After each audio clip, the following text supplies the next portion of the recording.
I was able to see Ja Morant play in person and he scored 45 points in this exact colorway. So I had to get myself a pair and find out what the deal is all about.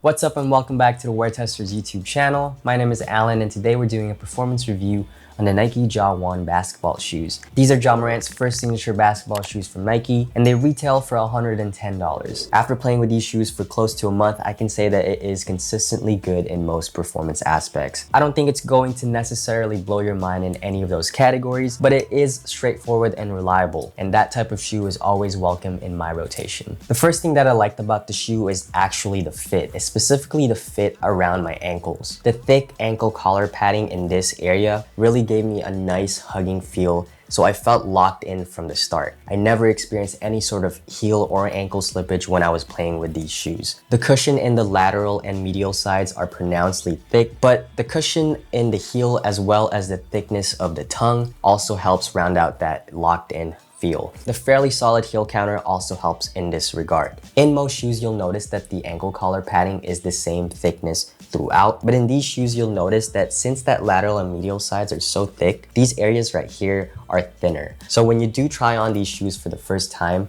you might notice a slight unnecessary gap in those areas right there, especially on the medial side. But don't worry, when I played with these shoes, it became a non-issue. Since it is thick everywhere else in that area, it's going to feel locked in from the start, so you're not going to experience any sort of heel slippage. The only thing that some people may not like about the ankle collar padding is that it is slightly rough to the touch. It's not going to feel as soft as, say, neoprene or something like the Nike Sphere in the LeBron 20s. But in my opinion, I'll always prefer thick padding versus thin padding, regardless of whether it feels rough or soft. As for the fit in the midfoot section, I would say that it is accommodating. It's not going to be as wide foot friendly as a Zoom Freak 4, but it's also not as narrow as a KD15. An underrated part of the fit is the lacing system. Half of it is internal and half of it is external. This system gives you a more customizable fit than usual. The part where there is internal lacing is mostly in the midfoot area. You're able to tie that area really tight without having to add too much lace pressure on your feet. And once that is locked in, you're able to not affect that too much and customize the external parts of the shoe. Most people will agree that they want a tight fit in the midfoot area, but there is more variance in this upper section right here. When I tried these shoes in store, I was able to try them in my true size and a half size up, and I found minimal differences between the two in terms of toe box space and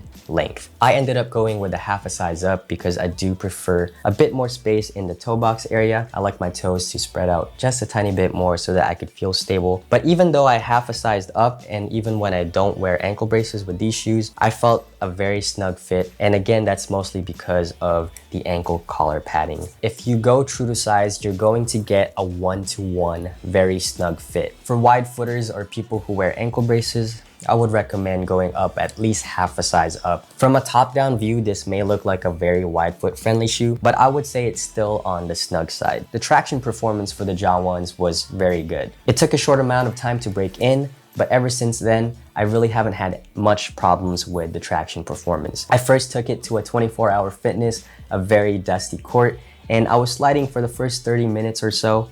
But after that, I've taken it to multiple other courts, indoors and outdoors, and it has performed very well for me. It's not going to be the greatest and grippiest traction setup, but it was very good and it was serviceable. The traction threads are very tightly packed, so some rocks and materials will go into those spaces, and it did get affected by dust every now and then, but a simple wipe just fixed the problem. I've logged many hours with this shoe indoors and outdoors in multiple different courts, and I'm really impressed by how the outsole hasn't shown much fraying at all. If you factor in the price and as well as the fair durability of the outsole, I think this is a solid option for outdoor hoopers out there. The forefoot base of the shoe is fairly wide, but if you compare the heel base of this shoe to the other signature shoes from Nike, this one is more on the narrow side. That may be a con to some people, but the pro to that is that it does shave off some weight from the shoe because there is less rubber. There is no arch or anything like that in the midfoot section of the shoe, so the outsole will always be in contact with the ground, so you'll feel flat and stable most of the time. The cushion setup in the Ja 1s was actually a pleasant surprise for myself. On paper, it does sound unimpressive since it is mostly Phylon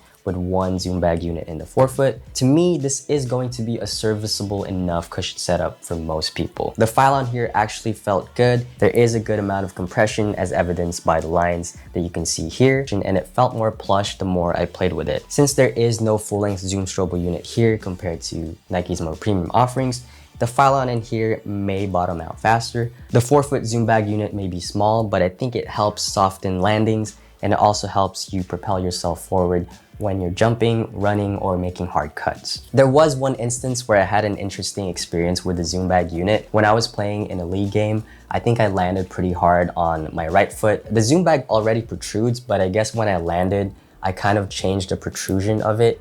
It's changed the angle of the zoom bag unit, and it felt like it was popping up a bit more than usual. So that was poking my feet.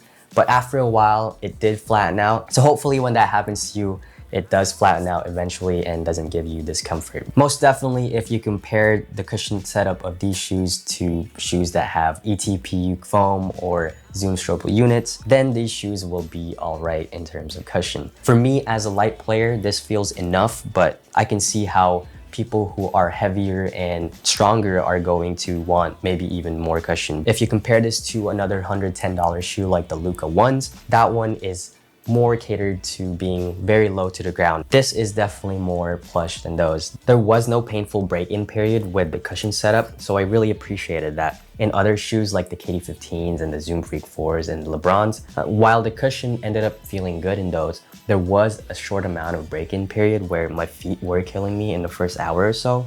That wasn't the case with these shoes, so I'm happy about that. I saw on Chris's Instagram, he responded to someone saying that he felt that this was more plush compared to the earlier scratch colorway that he reviewed in his initial review. In my personal pair with this colorway, I think the cushion felt plush enough, and so hopefully it will be the same experience for you. The torsional rigidity of the shoe is actually very good.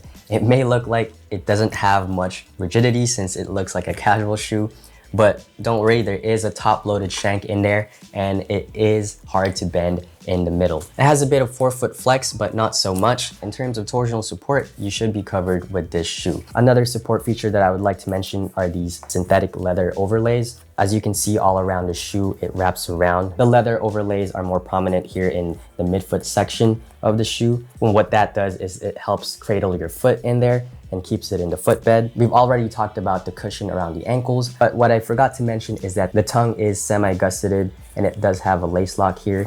It is also adequately wide enough so that it will wrap around your foot well. All those factors prevent the tongue from moving around too much, and so that is always key with having a good fit for your shoe. The last thing that I'd like to talk about is the materials of the shoe. This is the aspect that may be an obvious con to most people. It will feel fairly cheap throughout, and this mesh material is going to be deceiving to most people. I think for people who have never seen this in person, they're gonna think that the mesh material may feel like it's like a jersey-like type of material. For example, in the Zoom Freak 4s, there is some mesh material in there in the tongue as well as in the medial side. And in there, it feels very good. It feels very soft. But in the Jaw 1s, once you have it in hand, it feels just like the Kyrie 1. The mesh here is more of an overlay that is glued on top of a rougher and thicker material. So it's not going to feel jersey-like and soft. It's going to feel rough and crispy all around. But there is a silver lining to this. The upper feels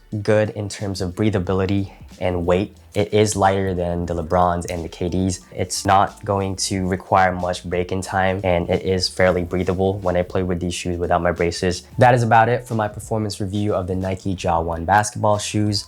I know there is a lot of controversy surrounding Jaw right now, and it may be trickier to get these shoes. But objectively speaking, if we're just talking about the performance of the shoes, there is no drama here. I think this is a straightforward and fine shoe. Having said that, understand that the price may limit it in some of the performance aspects. I just want to say quickly that I love this colorway of the shoe.